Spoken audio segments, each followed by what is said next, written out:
لله وكفى والسلام على عباده الذين اصطفى.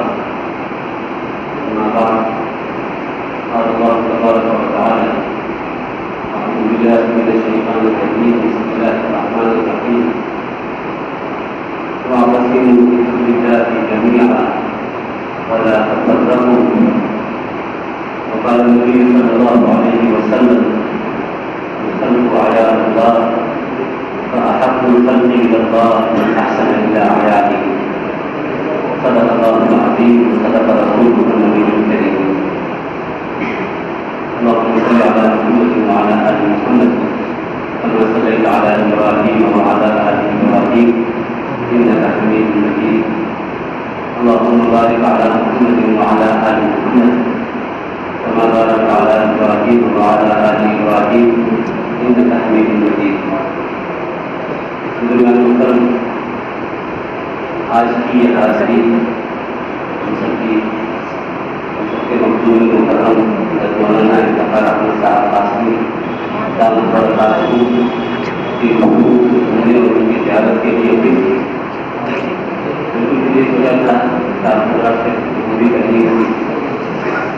معذرت کے باوجود بھی چھوٹوں کی سوئی بھی کر جاتی ہو گیا اور مقابل کرنا بھی مشکل ہوتا ہے. اس زبر صاحب میرے ساتھی بھی ہیں، دوست بھی بڑے ہیں، صاحب ہیں.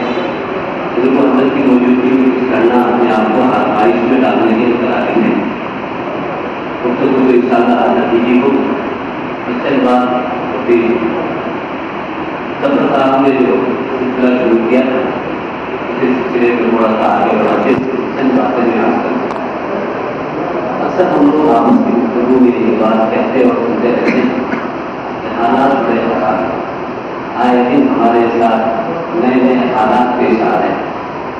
ان کو جو حضرات تاریخ سے واقف ہیں، اگر آپ ہمارا تاریخ کا مطالعہ کرتے ہو تو مجھے نہیں لگتا کہ آج کے حالات کوئی ایسے حالات ہیں جس کا سامنا ماضی میں اس قوم کو کرنا نہ پڑا، بلکہ صرف نام بدلے ہوئے ہوتے ہیں. کوئی ایک فتنہ بھی مجھے تو کم سے کم آج کے دور میں ایسا نظر نہیں آتا جو فتنہ اس سے زیادہ طاقت کے ساتھ اس سے پہلے نہ ہو. ہر زمانے میں فتنے ہیں، سطح درکار رہا ہے قدم سے قائم روز. یہ تو نہیں کوئی نیا سلسلہ نہیں. اسلام جن فتنوں کے درمیان پڑھا ہے، پڑھا ہے، ترقی کیا ہے. سب فتنے بھی کیا حضور صلی اللہ علیہ وسلم کے زمانے میں فتنے نہیں؟ صحابہ کے دور میں فتنے نہیں؟ تابعین اور تبع تابعین کا زمانہ فتنوں سے خالی رہ گیا. فتنے ہر زمانے میں ہیں. حق و باطل کی کشمکش ہر دور میں ہے. یہ کوئی نہیں بات ہے. ہر زمانے میں اگر موسیٰ ہے تو فرعون بھی سارے پورا کر رہے ہیں. ہر زمانے میں یہ ہوا ہے کہ اگر حق ہے تو اس کے مقابلے میں باطل بھی ہے.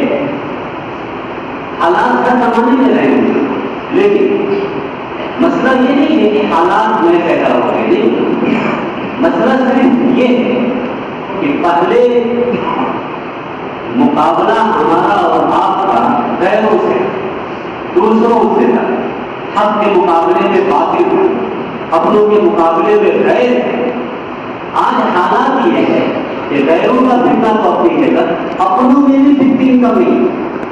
مسئلہ یہ ہے آج سب سے بڑا مسئلہ ہے.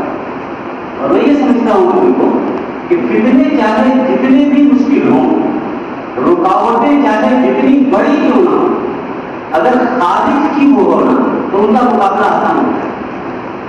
ان کا مقابلہ آسان ہوتا ہے. آپ اگر سڑکوں پہ چلتے ہوں گے، آپ دور سے گزر ہوتا ہوگا، کبھی کبھی آپ دیکھتے ہیں سڑکیں بنتی ہیں یا خراب رہتی ہیں تو بہت سے پتھر کے ٹکڑے پڑے رہتے ہیں، کنکریٹ سے پڑے رہتے ہیں، چھوٹے چھوٹے نوکیلے ٹکڑے رہتے ہیں. ایک دو نہیں، لاکھوں نہیں، ہزاروں کروڑوں ٹکڑوں پر پتھر کے ان ٹکڑوں پر انسان ایک معمولی پلاسٹک کی چپل اور جوتا پہن کر ان کے اوپر سے گزر جاتا ہے. یہ سارے ٹکڑے جن کے اندر یہ طاقت اور صلاحیت ہوتی ہے پیروں کو زخمی کرنے کی، لیکن یہ اس انسان کا پال داخل نہیں کر پاتے.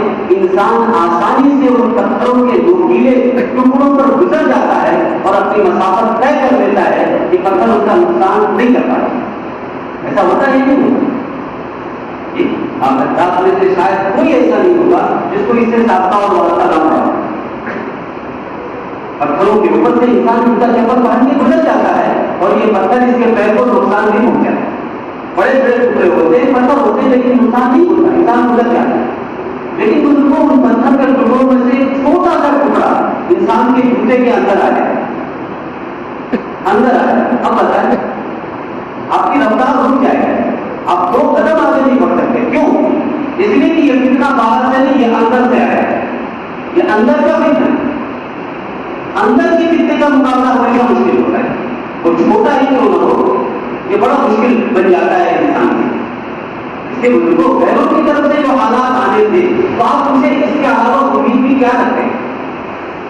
ان سے آپ کو بہت خیر کی توقع اور امید تھی کیا کہ فلاں اقتدار میں آ جائے گا تو آپ کے ساتھ بڑے اچھے معاملات ہونے شروع ہو جائیں؟ نہیں، یہ توقع نہ کل بھی، نہ آج ہے، نہ آئندہ کل ہوگی. وہ وہی ہو رہا ہے جو ان کو کرنا چاہیے تھا، وہی کر رہا ہے. کوئی نئی بات نہیں ہو رہی، کوئی نئی بات نہیں ہو رہی، بلکہ ان کی خواہش کے باوجود بہت کچھ وہ نہیں کر پا رہے ہیں. مسئلہ اس کا نہیں، خارج کی فتنوں کا مقابلہ آسان ہے. اصل ضرورت اس زمانے میں اس بات کی ہے کہ ہم داخلی فتنوں کو کنٹرول کریں. ہم خود فتنے کا ذریعہ نہ بنیں، ہم خود اپنی قوم کی کمزوری کا سبب نہ بنیں. حالات یہ ہے کہ انسان کو، مسلم قوم کو جتنا نقصان غیروں سے نہیں ہو رہا ہے، اس سے کہیں زیادہ نقصان اپنوں سے ہو رہا ہے. جو اپنے آپ کو مسلمان کہہ رہے ہیں، اس سے ان کو سمجھنے کی بات ہے. ہم جب تک یہ نہیں سمجھیں گے، ہم اپنی اجتماعیت کو محسوس نہیں کریں گے، اتفاق کی طاقت کو جب تک ہم محسوس نہیں کریں گے تو ہماری کوئی حیثیت نہیں بنے گی. ہم اپنے آپ کو نافع بنائیں، اپنے آپ کو نافع بنائیں، نفع بخش بنائیں. ہم کو اللہ نے پیدا ہی کیا ہے دوسرے کے نفع کی. وہ خرجت بالنار ہماری صفت بیان کی کہ تم کو برپا ہی کیا گیا ہے دوسروں کو نفع پہنچانے کی. ہم اپنی زندگی، اپنا گھر، اپنا بیوی بچہ پالنے کے لیے نہیں پیدا ہوئے. مجھے کہتے رہی تھی معذرت کے ساتھ کہ اگر ایک مسلمان کی سوچ بھی صرف یہ ہو جائے کہ میں اس لیے پڑھ رہا ہوں کہ اس پڑھائی کے ذریعے ہمیں اچھی سروس اور نوکری مل جائے، میں اس لیے کاروبار کر رہا ہوں کہ اس کے ذریعے میری آمدنی اچھی ہو جائے، اس کے ذریعے ہمارا مکان خوبصورت بن جائے، بیوی بچوں کے لیے اچھے لباس اور پوشاک اور کھانے پینے کا انتظام کر سکوں، اچھی گاڑی، اچھا بنگلہ ہمارا بن جائے، تو معاف کیجیے گا یہ سوچ ابو لہب کی بیٹی ہم سے کریں. پھر ہم کو پیدا کرنے کے اللہ کو کیا کریں؟ یہ کام تو ابو لہب اور جہل کر رہے ہیں اور ہم سے بہتر طریقے سے کر رہے ہیں. وہ بھی کاروبار کرتے تھے، وہ بھی پیسے کماتے تھے، وہ بھی شادی بیاہ کرتے تھے، ان کے یہاں بھی بچے بچیاں ہوتی تھی، وہ بھی ان کی حفاظت کرتے تھے، ان کی تربیت کرتے تھے، ان کی ضرورتوں کو، شوق کو وہ بھی پورا کرتے تھے. اگر یہی کام ہمارا بھی ہے تو ان میں اور ہم میں فرق جائے. بلکہ آگے بڑھ کر مجھے کہہ دیتے یہ کہ اتنا کام تو جانور بھی کر لیتا ہے. کتے بھی بچے پال لیتے ہیں، بلی بھی بچے پال لیتے ہیں، جانور بھی چوہے بھی بچے پال لیتے ہیں، وہ بھی ان کو کھلا دیتے ہیں، پلا لیتے ہیں اور اپنی حیثیت کے مطابق اچھے جاننا مکانوں کو دے دیتے ہیں. بالکل اگر ہم بھی یہی کر رہے ہیں اور سمجھ رہے ہیں کہ ہمارا مقصد پورا ہو رہا ہے تو معاف کیجیے کہ ہماری سوچ ابھی جانوروں کی سوچ سے اوپر نہیں ہوئی. ہماری سطح ابھی سوچ کی ہے، ہم ابھی اسی جگہ ہیں. حالانکہ یہ ہمارے اس دنیا میں آنے کا مقصد ہرگز نہیں.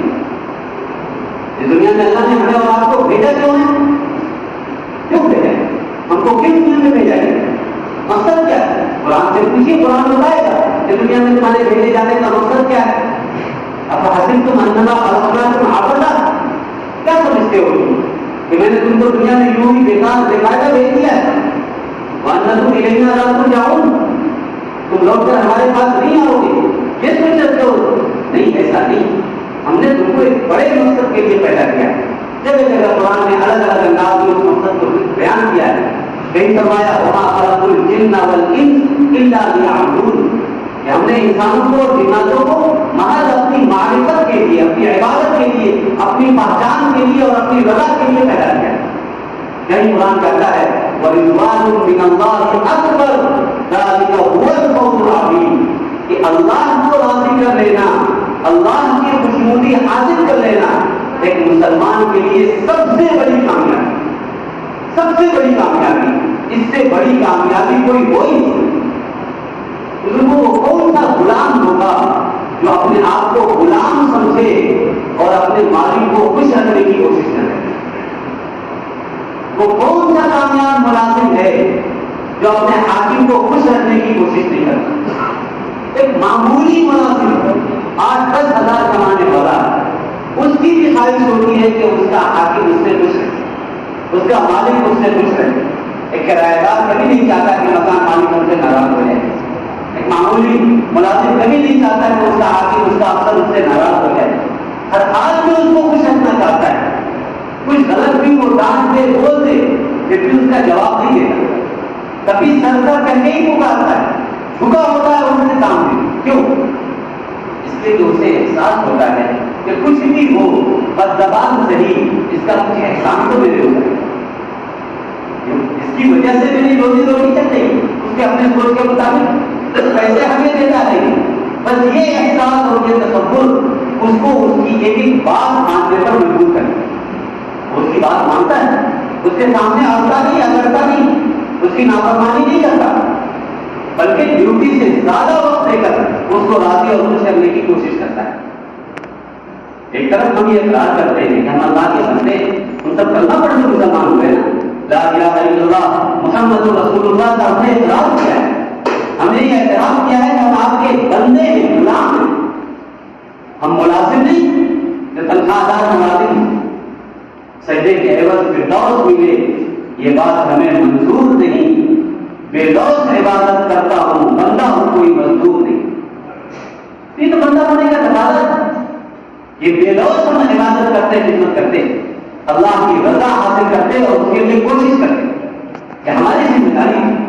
لیکن ذرا ٹھنڈے دل سے انسان سوچے کہ ایک طرف یہ اقرار کہ اللہ تمام حاکموں کا حاکم ہے، وہ احکم الحاکمین ہے، سب سے بڑی سلطنت کا مالک ہے، اس سے زیادہ طاقت والا کوئی نہیں. دوسرے لوگ ہمارے اوپر کچھ احساس تو کر سکتے ہیں لیکن انہوں نے تو پیدا تو نہیں کیا ہے.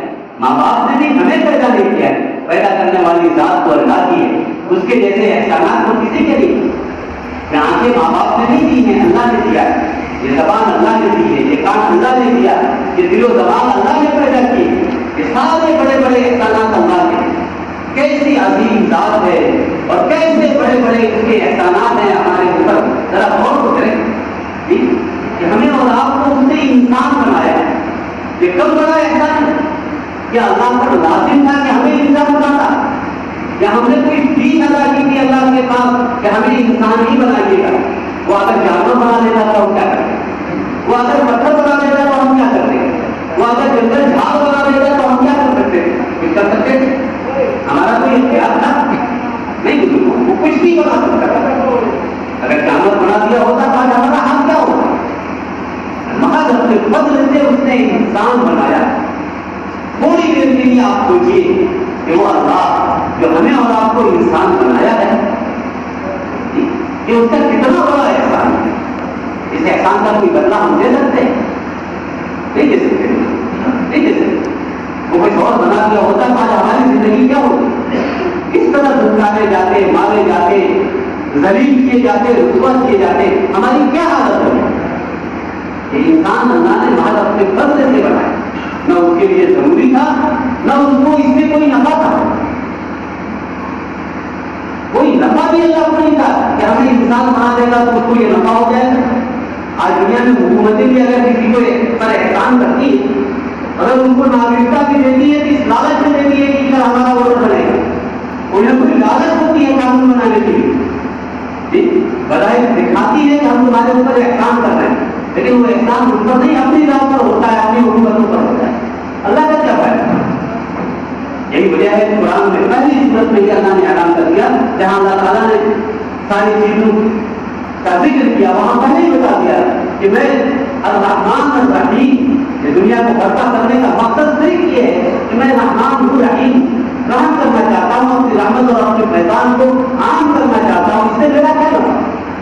پوری انسانیت مل کر اگر خدا کی نافرمانی پر اڑ جائے تو خدا کی قدرت اور اس کی طاقت سے رسی برابر کوئی فرق نہیں آ سکتا ہے. اور ساری انسانیت مل کر اللہ کے سامنے سر وجود ہو جائے تو اس کی جلالت اور کبریائی کے اندر ایک رسی کا اضافہ نہیں. وہ تو اس مقام پر ہے جس کو زوال کو بھی نہیں سکتے. وہ اگر کچھ کر رہا ہے تو ہمارے اور آپ کے نفاذ نہیں کر رہا. اس نے ہمیں اور آپ کو انسان بنایا. کتنا بڑا احسان. لاکھوں نہیں کروڑوں اگر کوئی کسی کے اوپر خرچ کر رہا ہے تو اس کا احسان اس کے رتی برابر احسان کے برابر نہیں ہو سکتا. اگر سارے احسانات کو اگر شمار کرنا چاہیں, حق ادا کرنا تو دور کی بات, انسان ان نعمتوں کو شمار نہیں کر سکتا. ولو ان ما في الارض من شجرة اقلام والبحر يمده من بعده سبعة ابحر ما نفدت كلمات الله. کہ زمین کے اندر کتنے سمندر, ندی, نالے, نہر, تالاب, کنویں, سب کے پانیوں کو اگر روشنائی بنا دیا جائے اور جتنے درخت اور جھاڑ ہیں سب کی ٹہنیوں کو قلم بنا دیا جائے اور اللہ کے احسانات کو, اللہ کی نعمتوں کو انسان لکھنا شروع کرے تو خدا کے قسم یہ قلم اور روشنائی کے کم پڑ جائیں گے, اللہ کی نعمتیں ختم نہیں. اس قدر احسان اللہ تعالیٰ ہمارے اوپر کر رکھا ہے. ہم یہاں بیٹھے ہیں, ایک منٹ کے اندر نہ جانے کتنی مرتبہ اپنی سانس اندر سے باہر اور باہر سے اندر کر رہے ہیں. آپ نے کبھی غور کیا کہ ہر مرتبہ کے سانس لینے میں اور سانس کے چھوڑنے میں ایک مرتبہ آپ کو وہ خدا حیات دے رہا ہے, زندگی دے رہا ہے. اگر اندر جو سانس لینے باہر نہ آئے تو نہیں ہو اور باہر کی سانس اندر نہ جائے تو نہیں ہو. ہر منٹ اللہ تعالیٰ آپ کو موت سے بچا رہا ہے.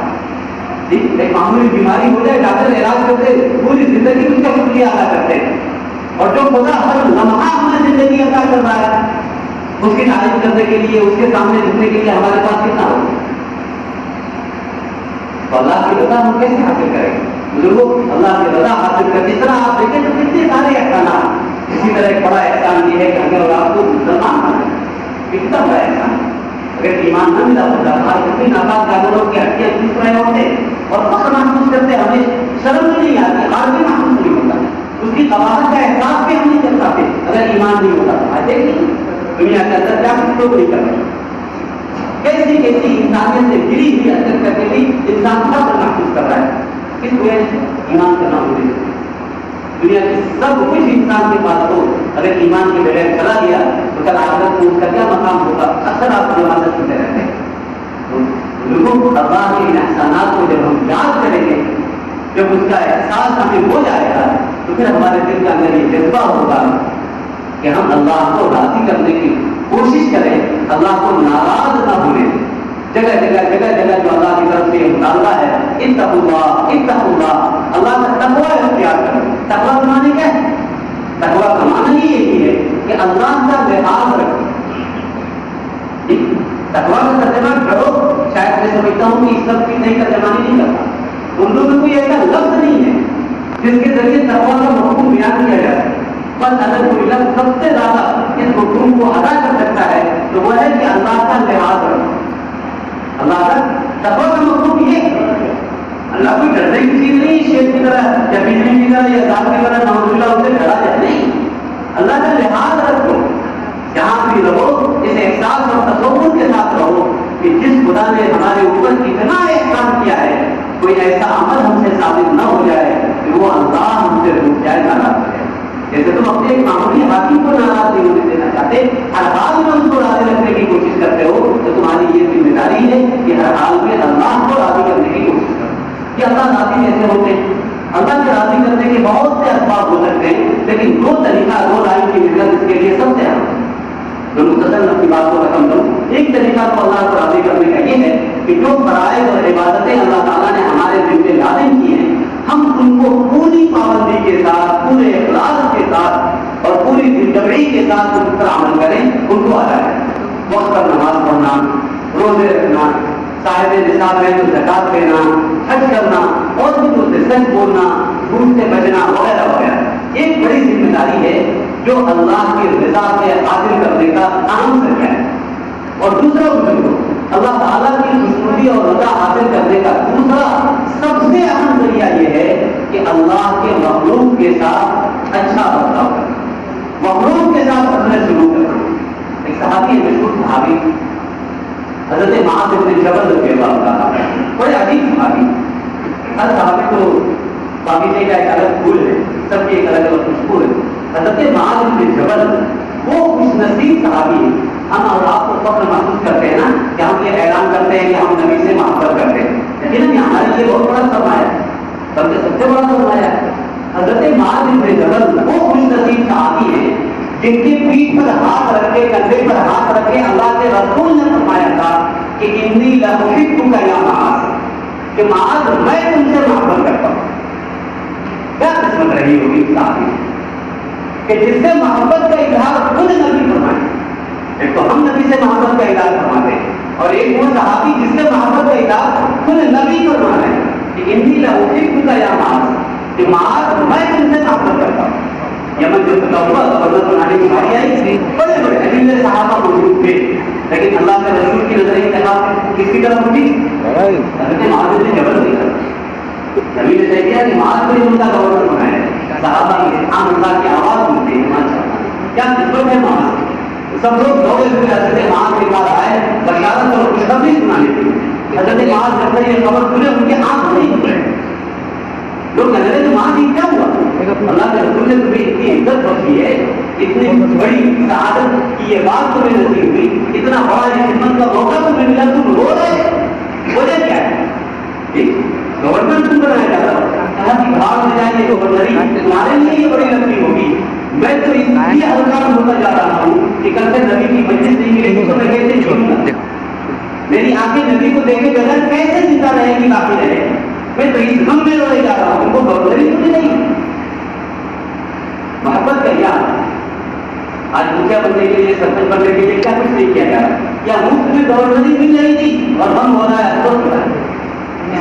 اس سے بڑی اپنی عزت کی چیز میں سمجھتے تھے نبی کی مجلس میں بیٹھنا، نبی کی باتوں کو سننا، یہ ان کے لیے زیادہ عظیم بات ہے ان کے لوگ کے۔ تو ایک تو یہ تھا، ایک نمبر حضرت معاذ اللہ کے رسول صلی اللہ علیہ وسلم نے قریب بیٹھا کر تین نہایت قیمتی نصیحت کی، اس نے سب کی نصیحت، اور وہی تین اصل اللہ کی رضا کے حاصل کرنے کا ایک اصول ہم کہہ سکتے ہیں، ایک ضابطۂ حیات کہہ سکتے ہیں کہ انسان اگر ان تین نصیحتوں پر عمل کر لے تو انشاءاللہ یہ امید کی جا سکتی ہے کہ اللہ کی رضا کو حاصل کر لے گا۔ وہ کتنی عجیب نصیحت ہوگی جو اللہ کے رسول صلی اللہ علیہ وسلم نے شہیدے اور محبوب ترین صحابی کو فرمایا۔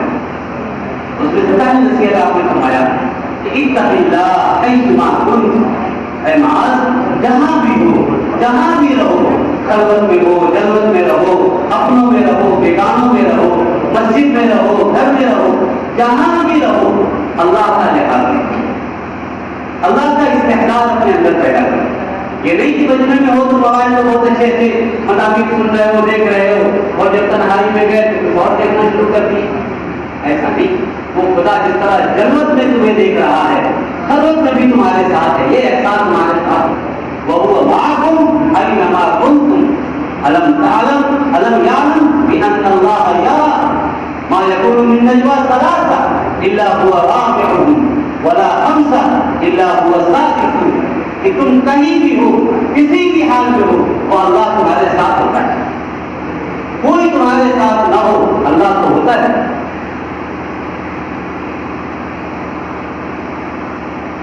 تو ہر وقت اللہ ہمارے ساتھ، ہم سب کے سامنے ہے تو بھی، ہم تنہائی میں ہیں تو بھی، ہم کھلے کمرے میں اگر کچھ کر رہے ہیں تو بھی، اور بند کمرے اور بند لحاظ کے اندر اگر کچھ کر رہے ہیں تو بھی اللہ دیکھ رہا ہے، اللہ دیکھ رہا ہے۔ جو کرتا ہے چھپ چھپ کے اہل زمان سے، کوئی دیکھتا ہے کھلے آسمان سے، وہ تو ہمیشہ دیکھ رہا ہے۔ وہ نہ تھکتا ہے، نہ سوتا ہے، نہ کبھی غافل ہوتا ہے۔ لا تأخذه سنة ولا نوم، کی ذکر نیند تو دور کی بات، اسے تو اونگ بھی نہیں آتی، وہ تھکتا بھی نہیں، ولا يؤوده حفظهما، اس کو تھکاوٹ بھی نہیں ہوتی۔ تو بہرحال ایک تو یہ کہ احساس اپنے اندر پیدا کرو، جہاں بھی رہو یہ سوچو کہ اللہ مجھے دیکھ رہا ہے، ہم جو کچھ بھی کر رہے ہیں کل اللہ کے سامنے حاضر ہو کر اس کا جواب مجھے دینا ہے۔ چھوٹی چیز ہو یا بڑی چیز، کوئی بھی انسان ایسا نہیں کچھ کر رہا ہے جس کا جواب کل قیامت میں اللہ کے حضور اسے کھڑے ہو کر نہ دینا، اور وہاں کوئی وکیل اور ترجمان بھی نہیں ہوگا، ہر ایک سے ڈائریکٹ سوال ہوگا اور ہر ایک کو جواب دینا ہے، ہر ایک کو جواب دینا ہے۔ سب وہاں اللہ کے حضور حاضر کیے جائیں گے۔ جب نام اعمال پیش کیا جائے گا، انسان تعجب کرے گا، روئے گا، چیخے گا، چلائے گا اور کہے گا ماں لہٰذا الکتاب لا یغادر صغیرۃ ولا کبیرۃ الا احصاها ووجدوا ما عملوا حاضرا۔ جو کچھ بھی چھوٹا یا بڑا اس دنیا کے اندر کیا ہوگا سب کچھ اللہ کے سامنے موجود پائے گا، اور انسان کو اپنے عمل سے عذر کا بھی کوئی موقع نہیں تو ایک تو چیز یہ ہے کہ ہم جہاں بھی رہیں تقویٰ کے ساتھ رہیں، تقویٰ والی ہماری زندگی ہو، اللہ کا لحاظ رکھیں، اس اللہ کو کسی بھی قیمت پر ناراض نہ ہو، یہ جذبہ ہمارے اندر ہے۔ لیکن بہرحال ہم انسان ہیں، کبھی کوتاہی تو ہمارے اندر لگی ہوئی، کوئی نہ کوئی کبھی تو ہو ہی جائے گی۔ تو اگلی نصیحت فرمایا وَأَتْبِعِ السَّيِّئَةَ الْحَسَنَةَ تَمْحُهَا۔ ادرائے انسانیت، اگر تم سے کبھی کوئی کوتاہی ہو جائے، کوئی چوک ہو جائے، اللہ کی نافرمانی ہو جائے تو فوراً توبہ کر لو، کوئی نیک عمل کر لو تاکہ اللہ تعالیٰ اس کی برکت سے اس کو مٹاتے معاف کرے۔ وَأَتْبِعِ السَّيِّئَةَ الْحَسَنَةَ، کسی بھی غلط کام کے بعد فوراً کوئی نیکی کر لو، فوراً نیکی کر لو، اس نیکی کی برکت سے اللہ تعالیٰ اس گناہ کو مٹا دے۔ علماء نے حدیث کی تشریح میں لکھا ہے کہ یہاں نیکی سے سب سے بڑی نیکی تو یہ ہے کہ توبہ کر لو، یہ گناہ ہوا توبہ کر لو۔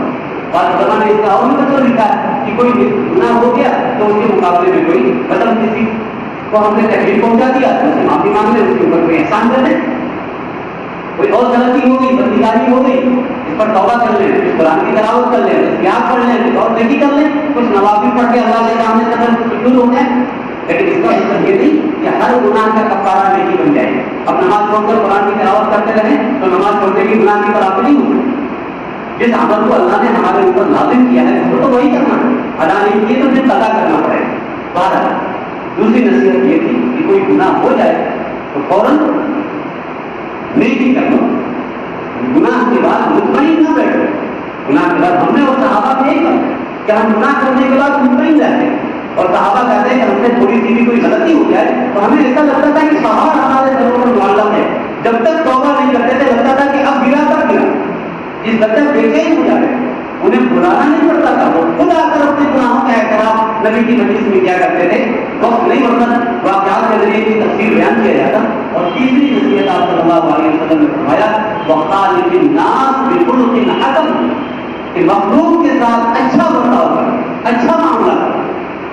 بزرگوں جمعیت کی بات ہو رہی تھی، میں کہہ دوں کہ خدمت خلق کا دوسرا نام جمعیت علماء ہے۔ خدمت خلق، لوگوں کے ساتھ بھلائی کرنا، الخلق عیال اللہ فاحب الخلق الی اللہ من احسن الی عیالی، یہ پوری انسانیت اللہ کا بندہ ہے اور اللہ کی نگاہ میں سب سے زیادہ محبوب بندہ وہ ہے جو اس کے کنبے کے ساتھ، اس کے مخلوق کے ساتھ اچھا برتاؤ کرتا ہو۔ جمعیت کا مشن، جمعیت کا مقصد اگر ایک سطر میں بیان کرنا ہو تو اس حدیث کے ذریعے بیان کیا جا سکتا ہے۔ جمعیت کا مقصد صرف یہ ہے کہ ہم انسانیت کے نفع کے لیے بھیجے گئے ہیں، ہم انسانوں کو اپنی ذات سے کتنا زیادہ فائدہ پہنچا سکتے ہیں، بس یہ ہمارا مشن ہونا چاہیے۔ اگر اس مشن کو ہم نے توڑ دیا تو بزرگوں میں سمجھتا ہوں کہ ہم نے بندہ ہونے کا حق ادا کر دیا۔ کیا ہماری ذمہ داری، مفتی صاحب ابھی کہہ رہے تھے نا کہ جمعیت علماء و تنظیمیں جو بلا کسی لالچ کی کام کرتی، میں مفتی صاحب کے جملے سے اتفاق نہیں کرتا ہوں، یقیناً ہم لوگ بھی لالچ سے کرتے ہیں، ایسا نہیں ہم یہ کام کر رہے ہیں، لالچ ہے ہمیں اللہ کی رضا کی لالچ ہے، ہمیں جنت چاہیے، یہ جنت کی لالچ بھی کر رہے ہیں، اللہ کی رضا کی لالچ بھی کر رہے ہیں۔ کیا ہماری ذمہ داری لالچ صرف پیسے کی تھوڑی ہوتی، لالچ صرف پودے اور کرسی کی تھوڑی ہوتی، اس سے بڑی اور چیز کیا ہے کہ اس کے ذریعے ہم کو اللہ مل جائے، اس کو لالچ بنائیے۔ انسان کو اللہ نے لالچی بنایا ہے، بہت زیادہ انسان کے دل میں اللہ نے لالچ رکھا ہے، ہم لالچ سے بے نیاز نہیں ہو سکتے۔ یہ الگ بات ہے کہ کسی کے دل میں مال کی لالچ ہوتی ہے، کسی کے دل میں دنیا کی لالچ ہوتی ہے، اولاد بیوی اور گاڑی بنگلے کی لالچ ہوتی ہے، کسی کے دل میں اللہ کی اور آخرت کی لالچ ہوتی ہے۔ لالچ تو رہے، لالچ تو رہے، یہ تو قرآن کہتا ہے کہ تمہارے دل کے اندر ہمیں لالچ رکھا ہے۔ لالچ کا ہوتی تو اللہ تعالیٰ جگہ جگہ جنت کی بشارت کیوں دیتے کہ یہ کرو ہم تمہیں جنت دیں گے، یہ کرو تمہیں یہ دیں گے، یہ کرو تمہیں یہ دیں گے۔ لالچ ہی تو اللہ دے رہے ہیں، یہ بھی ایک لالچ ہے۔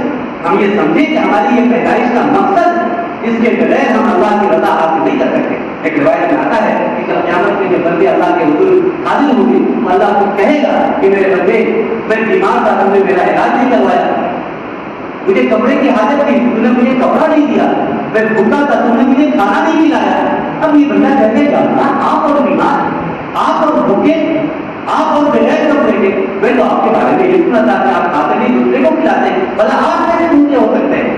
اللہ فرمائیں گے کہ تم جس علاقے میں رہتے تھے، یہ خدائی بات میں جو رہتے تھے، جہاں میرا بڑا بندہ بھوکا تھا، اگر تم اس کو کھانا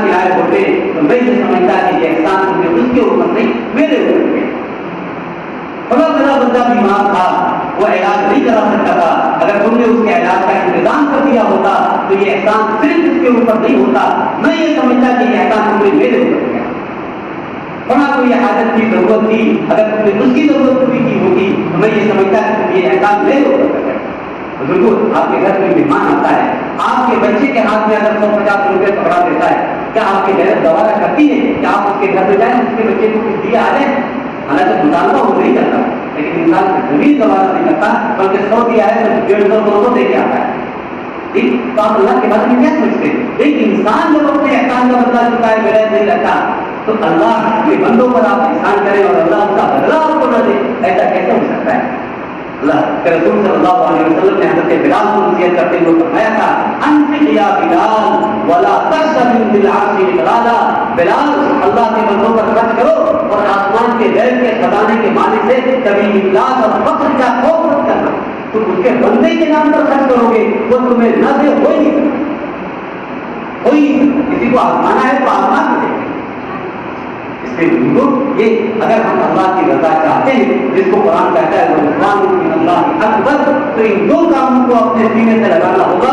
ایک تو اپنے فرائض کو اور اپنے اللہ کے احکام کو، اوامر کو پوری توجہ کے ساتھ پورا کرنا ہوگا، پابندی کے ساتھ اس کو پورا کرنا ہوگا، اور دوسرا شعبہ حسن خلق کا ہے، مخلوق کے ساتھ اچھے اخلاق کا اور اچھے برتاؤ کا ہے، یہ کرنا پڑے گا۔ اگر یہ دونوں، اور یہ کر کے آپ اس کے اوپر احسان نہیں کریں گے، اور اسی کے ساتھ اگر آپ اچھے اخلاق سے پیش آ رہے ہیں تو آپ اس کے اوپر احسان نہیں کر رہے ہیں، آپ اپنا فریضہ ادا کر رہے ہیں، اس کے بغیر آپ کے اوپر جنت کھڑا، اس کے بغیر آپ جنت میں نہیں جا سکتے۔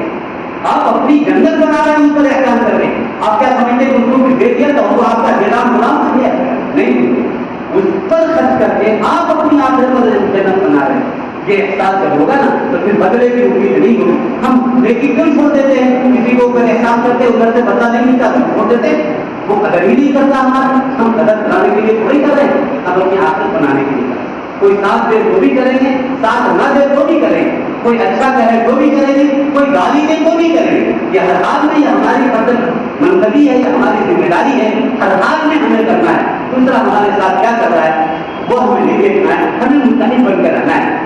دیکھو، اگر تعداد میں آپ کم بھی ہو، لیکن اگر آپ کے اندر اتحاد ہونا، آپ جس کی جستا کے اعتبار سے چھوٹے بھی ہو لیکن اتحاد ہو تو آپ بڑے سے بڑے طاقتوں کا مقابلہ کر سکتے ہیں۔ اور چاہے جس کی جستا کے اعتبار سے جتنے بڑے ہو جائیں، لیکن اگر آپ کی اتحاد نہیں ہے تو بالکل چھوٹے سے چھوٹے کسی کا مقابلہ نہیں کر سکتے۔ میں تو اکثر کہا کرتا ہوں، شہد کی مکھیاں بہت چھوٹی چھوٹی ہوتی ہیں، بہت چھوٹی چھوٹی ہوتی ہیں، لیکن ان کے اندر ایک بڑا کا اتحاد ہوتا ہے۔ کسی پہلوان کی مجال ہے تو اس کے چھتے کے اوپر ڈھیلا مار دیں، کسی ایک کو لگے گا سب اپنا کام چھوڑ کر اس کے مقابلے کے لیے اڑ جائے گا جی۔ لیکن کتے جس کو جستا اور گول کے اعتبار سے اس سے بڑے ہوتے ہیں، بس چوراہے پہ ڈنڈے اور ڈھیلا کھاتے رہتے ہیں، لیکن کوئی چھوٹے بچے کا بھی مقابلہ نہیں کرتے۔ کیوں؟ اس لیے کہ وہ آپس میں ملتے ہیں، آپس میں ملتے ہیں۔ کیا آئے دن یہ کیا ہم نہیں سمجھاتا کہ مکھی چھوٹی ہونے کے باوجود اتحاد کی طاقت کی وجہ سے اس کی طاقت کتنی بڑی ہے، اور یہ کتے جس کو جسا میں اس سے کئی گنا بڑے ہونے کے باوجود آپس میں متحد نہ ہونے کی وجہ سے آدمی کی حالت کیا ہوتی ہے۔ کتے کے بارے میں لوگ کہتے ہیں کہ وہ وفادار ہے، وفادار ہے۔ میاں کتے کی ایک خاص صفت یہ ہے کہ وہ غیر قوم کا وفادار ہوتا ہے، اپنا وفادار نہیں ہوتا۔ کتا کتے کا وفادار نہیں ہوتا، کتا کو آپ پانی آپ کا وفادار بن جائے گا، اپنی برادری سے اس کی فرشت میں، اس لیے وہ ذلیل ہے۔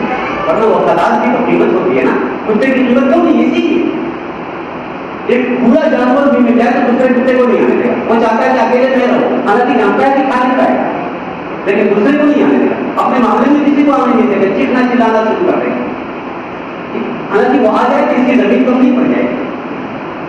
وہ اپنی قوم کے ساتھ وفاداری نہیں کرتا، غداری کرتا ہے اپنی قوم کے ساتھ، غیروں کا وفادار ہوتا ہے۔ بدقسمتوں سے معاف کیجیے گا میری بدزبانی کو کہ آج ہم بہت سے مسلمانوں میں ہمارے اندر یہ صفت آتی جا رہی ہے کہ غیروں کے ساتھ ہمارے اخلاق آئے دن اچھے ہوتے جا رہے ہیں، لیکن اپنوں کی جڑ کاٹنے کی فکر میں ہم لوگ لگے رہتے ہیں۔ اپنے بھائی سے ہمارے تعلقات اچھے نہیں، اپنے پڑوسیوں کے ساتھ ہمارے تعلقات اچھے نہیں، دینی کام میں لگے ہوئے علماء کی عزت ہمارے اندر نہیں، ان حضرات کی قدردانی ہمارے اندر نہیں، اپنوں سے ہم بیزار ہوتے چلے جا رہے ہیں، اپنوں سے بدگمان ہوتے جا رہے ہیں اور غیروں سے قربت کو بڑھاتے چلے جا رہے ہیں۔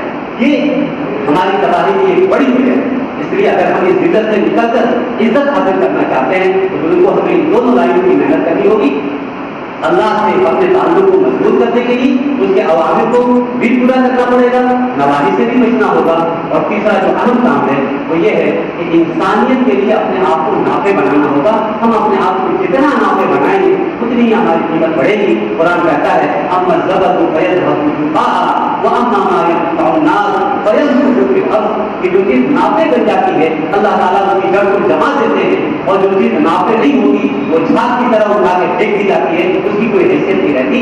آج تعداد کا ہونا بھی بڑی ہے لیکن نافع نہ ہونے کی وجہ سے ہم جھاگ بنے ہوئے ہیں. اپنے آپ کو نافع بنائیے, دوسروں کو اپنی ذات سے فائدہ پہنچائیے. جو کچھ آپ کے پاس ہے وہ آپ کی نہیں ہے, وہ اللہ کی امانت آپ کے پاس ہے.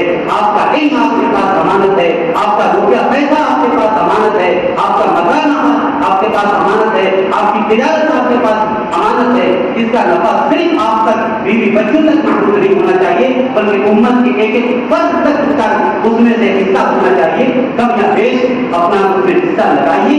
یہ نہ سمجھیے کہ ہم صرف اپنے بیوی بچوں کو بہتر بنانے کے لیے کما رہے ہیں, بلکہ اس میں پوری انسانیت کا حصہ ہے, پوری انسانیت کا حق ہے. اس جذبے کے ساتھ اگر کمائیں گے تو اللہ تعالیٰ کی مدد آپ کے ساتھ ہوگی, اللہ کی نصرت ہمارے ساتھ ہوگی. اور جب اللہ کی نصرت ہوگی تو دنیا کی کوئی طاقت آپ کو کنٹرول نہیں کر سکتی. اللہ تعالیٰ ہم سب کو یہ سمجھنے کی توفیق عطا فرمائے اور